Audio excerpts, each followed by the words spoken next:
പുതിയ വീഡിയോയിലേക്ക് എല്ലാവർക്കും സ്വാഗതം. ഇപ്പോൾ നമ്മൾ ഈ വീഡിയോയിൽ പറയുന്നത് നമ്മുടെ കടലാസ് ചെടികൾ ഏത് മാസമാണ് കൃത്യമായി വെട്ടേണ്ടതെന്ന് ചോദിച്ചാൽ ഈ മാസമാണ് നമ്മൾ കൃത്യമായി അത് വെട്ടിവിടേണ്ടത്. വെട്ടി നല്ല കുറ്റിയാക്കി നിർത്തേണ്ട മാസമാണ്. കൂടാതെ 2 വളങ്ങളും നമ്മളിപ്പോൾ കൊടുക്കണം. നമ്മൾ ആദ്യം ചെയ്യേണ്ടത് നല്ല വൃത്തി വെട്ടുക.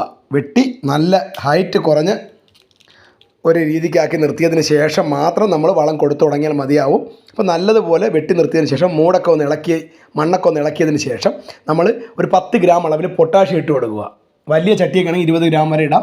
പൊട്ടാഷ്യം ഇട്ട് ഒരു വെള്ളമൊക്കെ ഒഴിച്ച് ഒന്ന് പിടിച്ച് 2, 3, 4 ദിവസം കഴിഞ്ഞതിന് ശേഷം നമ്മുടെ വീട്ടിൽ തന്നെ കിട്ടുന്ന മാക്സിമം കിട്ടുന്ന നമ്മുടെ പഴത്തൊലിയുണ്ട്, നേന്ത്രപ്പഴത്തിൻ്റെ തൊലി, അത് നമ്മൾ കട്ട് ചെയ്തിട്ട് അതിൻ്റെ തോല് കട്ട് ചെയ്തിട്ട് ആ വെള്ളം 1-2 ദിവസം നല്ലതുപോലെ പുളിപ്പിച്ചതിന് ശേഷം അരിച്ചെടുക്കുക. അരിച്ചെടുത്ത് അതിൽ ഒരു നുള്ള് സോഡാപ്പൊടിയും കൂടെ മിക്സ് ചെയ്ത് നമ്മൾ ഇതിൻ്റെ മൂട്ടിൽ ഒഴിച്ചു കൊടുക്കണം. ഇപ്പോൾ ഇതിൻ്റെ മൂട്ടിൽ നമ്മൾ വളം ചെയ്യേണ്ട സമയമാണ്. ഇപ്പോൾ കൃത്യമായി വളം ചെയ്യുകയാണെങ്കിൽ നമുക്ക് അടുത്ത മാസം തൊട്ട് കടലാസ് ചെടിക്ക് നിറച്ച് പൂക്കൾ കിട്ടും.